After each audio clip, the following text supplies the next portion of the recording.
nous allons ouvrir cette parenthèse ô combien primordiale et importante sur l'apprentissage. J'accueille Laetitia Haché, qui est à ma droite, responsable de la filière industrie pour la faculté des métiers de l'Essonne-Bondoufle. Bonsoir. Bonsoir. Et j'accueille également Fabrice Millot, le directeur du BTP CFA Brétigny-sur-Orge. Bonsoir. Tout va bien? Un petit mot? Tout va bien. Tout va bien, Des merci. remerciements, vous m'aviez dit? Oui, je le fais. Oui. Ensemble. Eh bien, merci au MEDEF Essonne de nous permettre de pouvoir s'exprimer ce soir sur l'apprentissage à l'occasion de ces 91 heures. C'est vrai. Voilà. Merci au MEDEF Essonne et notamment Henri de Monceau aussi parce qu'il valorise souvent l'apprentissage dans ces cérémonies de récompense. Et je tenais aussi à remercier Fabien Dora, président de la FFB, parce que c'est vrai aussi qu'il nous soutient au quotidien toute l'année. Et je peux vous dire qu'Henri de Monceau, depuis le temps que j'ai le bonheur de présenter ces cérémonies, à chaque fois l'apprentissage, là, il a un regard particulier. C'est vrai. Comment s'est passée la rentrée pour vous? Parce qu'on va rappeler le contexte. Il y a la loi Avenir professionnel qui a été lancée en 2018, qui donne une place prépondérante à l'apprentissage. Le contexte est particulier. Comment vous allez finalement nous présenter cette rentrée de l'apprentissage? Alors, cette rentrée, elle a été plutôt bonne. On appréhendait un petit peu dans les phases de recrutement. Et puis, grâce à toutes les mesures incitatives, cette rentrée, en fait, a été plutôt bonne. Et on assiste aujourd'hui à un taux de placement de nos jeunes en entreprise qui est assez important. Il y avait un article, d'ailleurs, dans Le Monde, daté d'aujourd'hui, qui va dans ce sens-là. Tout à fait. Et on se rend compte que les entreprises ont vraiment participer à l'effort pour prendre des apprentis au sein de leurs entreprises, des TPE, des PME, des très grandes entreprises. Alors, c'est peut-être dû à l'aide qui de 5 000 € à 8 000 € pour avoir excusez-moi. Non, on a notre temps. Pour la signature d'un contrat d'apprentissage, en fait, avant le 28 février, qui a incité ces entreprises. Mais voilà, on a vraiment une adhésion du coup des entreprises à l'apprentissage et des secteurs variés. Constat positif aussi, Fabrice Millot? Oui, constat positif, mais le ministère du Travail a publié des chiffres hier qui sont quand même éloquents sur l'apprentissage aujourd'hui. 500 000 apprentis, contrats signés, les chiffres sont sortis hier, donc plus 40% en 2020. Donc ce sont des chiffres qui parlent. Et évidemment, le BTP en a profité aussi, puisque si je prends BTP CFA Île-de-France, puisque aujourd'hui, c'est vrai qu'on récompense, l'apprentissage sur l'Essonne, mais c'est vrai que BTP CFA Île-de-France, aujourd'hui, représente pratiquement 2700 apprentis, près de 30% des effectifs d'apprentissage en Île-de-France.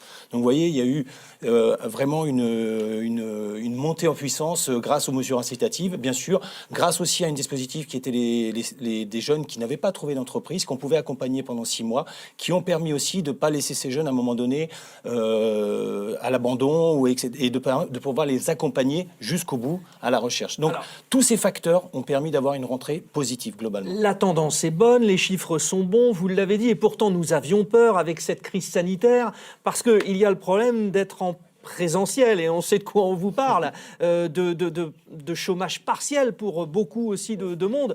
Ça n'a pas eu de conséquences. Alors, on a toujours assuré la continuité pédagogique à partir du premier confinement en mettant en place du distanciel. Les équipes pédagogiques se sont organisées pour mettre en place ce distanciel.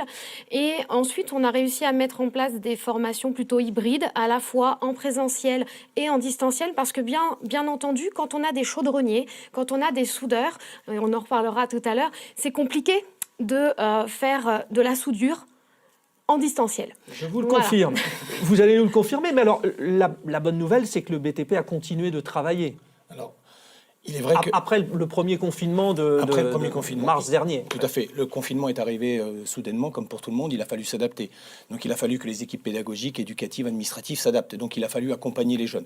C'est vrai aussi que nous avons aussi rencontré quelques difficultés au tout début du confinement parce que, évidemment, il y a une fracture numérique. Il y a aussi des jeunes qui étaient en difficulté sur le matériel ou même sur les compétences de base. Et c'est vrai aussi que dans le BTP, le distanciel ou en tout cas la formation à distance était compliquée.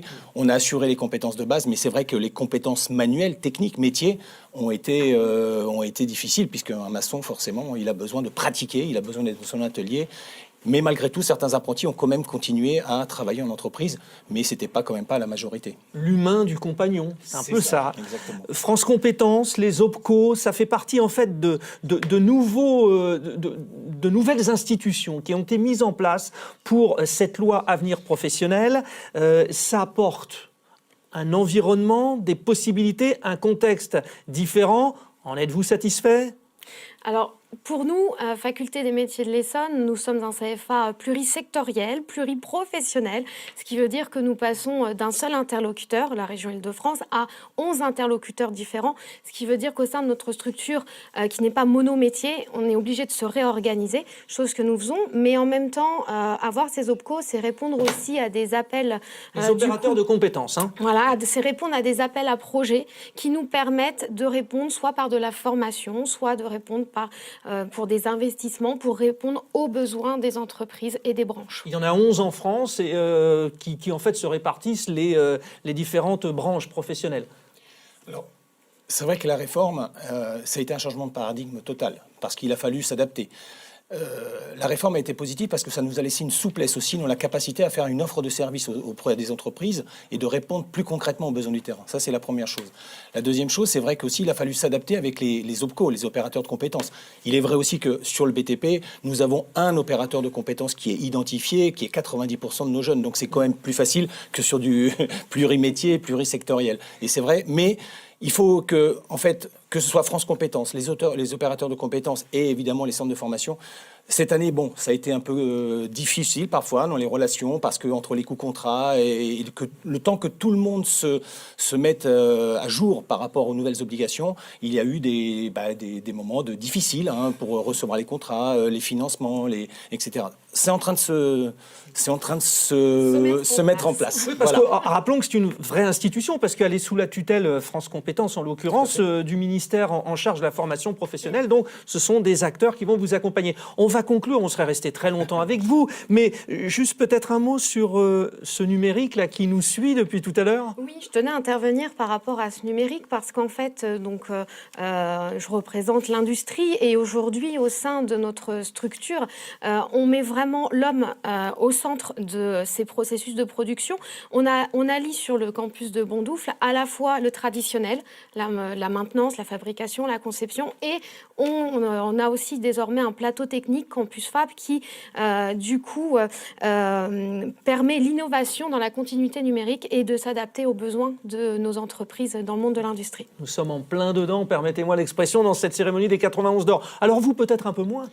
Alors, oui, sur des niveaux d'entrée, mais aujourd'hui, le BTP aussi et les bâtiments a besoin aussi d'évoluer. On a eu des exemples tout à l'heure. Tout à fait. Et aujourd'hui, que ce soit, on tend à évoluer vers justement l'approche numérique, notamment à travers le BIM, le Building Information Modeling. Vous l'avez bien dit. Voilà, qui permet aujourd'hui, mais certainement sur des niveaux supérieurs. Donc on est en train aussi, dans nos formations, d'acculturer un peu les jeunes à cette approche numérique. Mais ça vient petit à petit, parce qu'il faut aussi acculturer les entreprises qui sont beaucoup dans des artisans et qu'il faut aussi accompagner.